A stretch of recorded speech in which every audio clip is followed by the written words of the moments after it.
जी हां दोस्तों, भयंकर स्टिंग ऑपरेशन ने उड़ा दी शाह की नींद। ममता को हराने के लिए बीजेपी ने दिए 1000 करोड़ रुपए।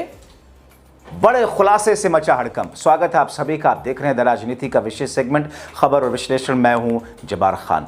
दोस्तों, आखिर ममता बनर्जी को हराने के लिए क्या बीजेपी के पास जब कोई रास्ता नहीं बचा तो बीजेपी ने ऐसा रास्ता अपनाया जिसमें 1000 करोड़ रुपयों की डील की? क्या वो हुमायूं कबीर जो कभी बाबरी मस्जिद के नाम पर टीएमसी से निकाले गए, बाबरी मस्जिद के मुद्दे पर बीजेपी के साथ मिलकर के मुस्लिम वोटों को अलग करके ममता बनर्जी को हराने का बीड़ा उठा करके उन्होंने बीजेपी के साथ 1000 करोड़ रुपयों की डील की? आखिर उस स्टिंग ऑपरेशन में है क्या जो अमित शाह की नींद उड़ा रहा है?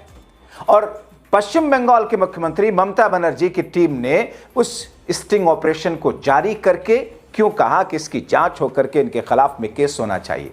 दोस्तों, क्या वाकई भारतीय जनता पार्टी ने 1000 करोड़ रुपयों की डील की ममता को हरा करके सरकार बन में आने के लिए और हुमायूं कबीर को डिप्टी सीएम का पद देने के लिए?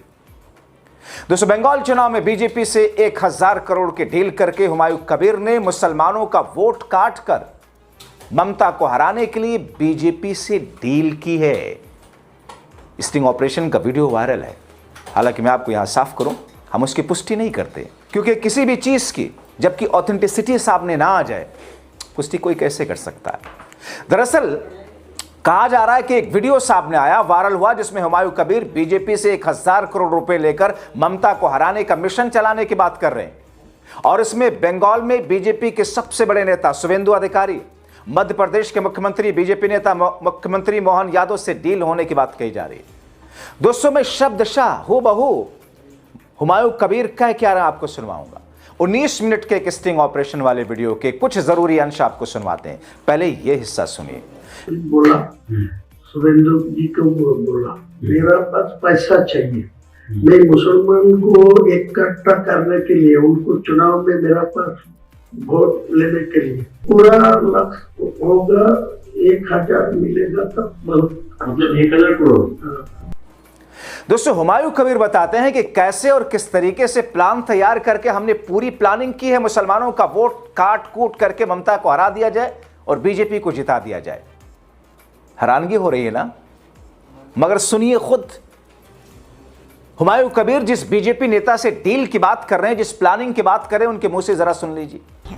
हिंदू लोग ममता बनर्जी को ऊपर भरोसा कर रहा है, वो अच्छा तरीके से मालूम है जो मुसलमान लोग को 100 से 90% चुनाव में ममता को पास है, तो वो वोट तो चुनाव से हट जाए, जो मुसलमान वोट वहां से हट रहा है, तो वो हिंदू लोग और देखेगा जो वो ममता बनर्जी सत्ता में नहीं आएंगे, तो उनका एक ही ऑप्शन है जो बीजेपी को। शुवेंदु देकर बोला जो अब दिल्ली जाएगी 22 तारीख को बाद, मैं यूपी जाऊंगी, अलग करके आपको सेंट्रल लीडरशिप को सब पास करा दी।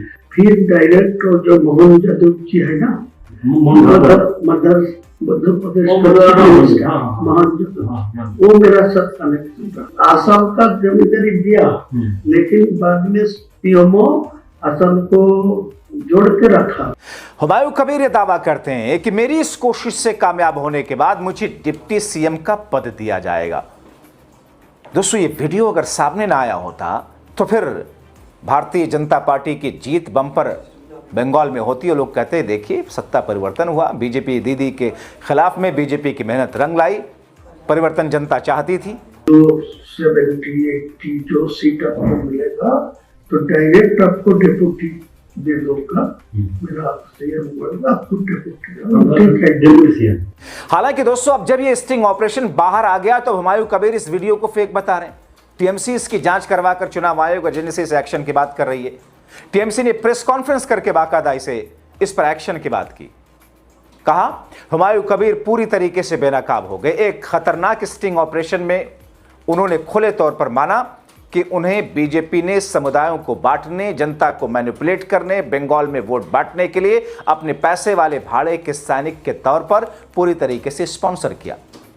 उन्होंने कबूल किया कि जानबूझकर बाबरी मस्जिद मुद्दे का इस्तेमाल भावनाएं भड़काने, माइनॉरिटीज में कंफ्यूजन पैदा करने, बीजेपी के चुनावी फायदे के लिए, उनके वोट बैंक को तोड़ने के लिए करते हैं।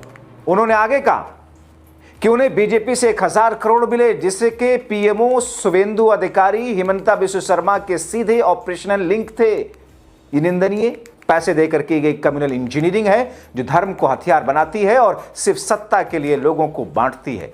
हुमायूं कबीर ने बीजेपी के खून के पैसे के लिए अपनी आत्मा और कम्युनल भरोसे को बेच दिया। बीजेपी का पाखंड, हताशा और गंदी फूट डालो और राज करो की स्ट्रैटेजी की पूरी तरह चेहरे से नकाब नोच दिया, बेनकाब हो गई। बंगाल इन पैसे देकर खरीदे गए एजेंटों और उनकी जहरीली पॉलिटिक्स को खारिज करता है। ये जो प्रेस कॉन्फ्रेंस है टीएमसी का, उनका जो उसमें वर्जन लिखा हुआ मैंने आपके सामने बताया। कांग्रेस नेता वीडियो ट्वीट करके लिखते हैं कि टीएमसी का आरोप है कि मुस्लिम वोटों को बांटने के लिए हुमायूं कबीर से बीजेपी की डीलिंग हुई। 1000 करोड़ की इस डीलिंग में हिमंता बिस्वा शर्मा, मोहन यादव, शुभेंदु अधिकारी, पीएमओ के लोग शामिल हैं। ओवैसी की पार्टी पर भी मंडावली का आरोप है। डीलिंग हो रही है कि नहीं, साबित करना बीजेपी को होगा। अब देखना है कि हिमंता ममता दीदी पर एफआईआर करता है या नहीं। एक कटाक्ष कर दिया उन्होंने दोस्तों। अब दोस्तों, ये जो वीडियो सामने आया, इस वीडियो में जो बातें हैं, आप जाकर के पूरा 19 मिनट का ये वीडियो है। इस वीडियो को जाकर के आप शुरू से अंत तक देख और सुन सकते हैं। मैंने आपको उसका कुछ अंश सुनवाया जहां पर ये चीजें थी, प्लानिंग की बात, पैसे लेने के बाद किन किन लोगों की उसमें आवाज, नाम है उसमें। हिमंता बिस्वा शर्मा का नाम, मोहन यादव का नाम, शुभेंदु अधिकारी का नाम लिया जाता है। तो क्या भारतीय जनता पार्टी के पास कोई और चारा बचा ही नहीं बंगाल में जीत हासिल करने का? इसलिए भारतीय जनता पार्टी ने 1000 करोड़ रुपयों की डील करके दरअसल ममता बनर्जी के मुस्लिम वोट को बांट करके और इसीलिए कम्युनल मुद्दे को उठवाया और भी बाबरी मस्जिद वाले मुद्दे को पहले शिलान्यास करवाया, पैसा देकर के वहां मस्जिद बनवाने के लिए वहां पर नमाज शुरू करवाई गई ताकि मुस्लिम भड़के दीदी से और आ जाएं हुमायूं कबीर की तरफ। हुमायूं कबीर तो टीएमसी के नेता हुआ करते थे। यानी कि इस डील को लेकर के अब आप दोस्तों सोचिए, चुनाव जीतने के लिए क्या कुछ किया जा रहा है। बीजेपी पर यह आरोप लगे हैं कि बीजेपी चुनाव जीतने के लिए क्या कुछ करती है। अगर ये वीडियो सामने ना आया होता दोस्तों, तो फिर इस फैक्ट से या इस बिंदु से, इन चीजों से हम सब अनजान रहते। लेकिन ऐसी स्थिति में दोस्तों, क्या अब कोर्ट सो मोटो एक्शन लेगा? क्या एजेंसियां इस पर एफआईआर दर्ज करेंगी?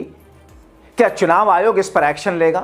क्योंकि अगर यही कांग्रेस पार्टी विपक्षी नेताओं के ऊपर आरोप लगे होते और कोई ऐसा आरोप लगा रहा होता, अब तक एफआईआर हो चुकी होती, उठा ले गई होती पुलिस, जैसा कि हिमंता बिस्वा शर्मा ने पवन खेड़ा के साथ में किया। साहब, उन्होंने दस्तावेजों के आधार पर कहा कि भाई ये आरोप लग रहे हैं हिमंता बिस्वा शर्मा और उनकी पत्नी पर, एफआईआर लिखवा दिया। जबकि एफआईआर कांग्रेस पार्टी लिखवाने गई, ईडी में नहीं लिखी गई, गई चुनाव आयोग के पास शिकायत करने, एक्शन के लिए नहीं लिया गया, गए ईडी के पास एफआईआर लिखवाने के लिए, शिकायत दी नहीं लिखी गई। लेकिन हिमंता बिस्वा शर्मा की तरफ से पुलिस आ गई दिल्ली उनको उठाने के लिए, जांच नहीं, सीधे उठाने के लिए। अब दोस्तों, इतनी बड़ी डील की खबर सामने आ रही है, तो फिर क्या इस पर चुनाव आयोग का दायित्व नहीं बनता है? क्या इस पर अदालतों का दायित्व नहीं बनता कि सो मोटो संज्ञान लेकर कुछ एक्शन लिया जाए, दिलवाया जाए? जाहिर तौर पर दोस्तों, ये वो स्थिति है जिस स्थिति को लेकर के इस वक्त चर्चाएं चल रही हैं। हम इंतजार करेंगे कि इस पर होता क्या है। आप क्या सोचते हैं, आपको क्या समझ में आता है? अपनी राय कमेंट बॉक्स में जरूर लिखें। अंत तक वीडियो देखने के लिए आप सबका दिल से शुक्रिया।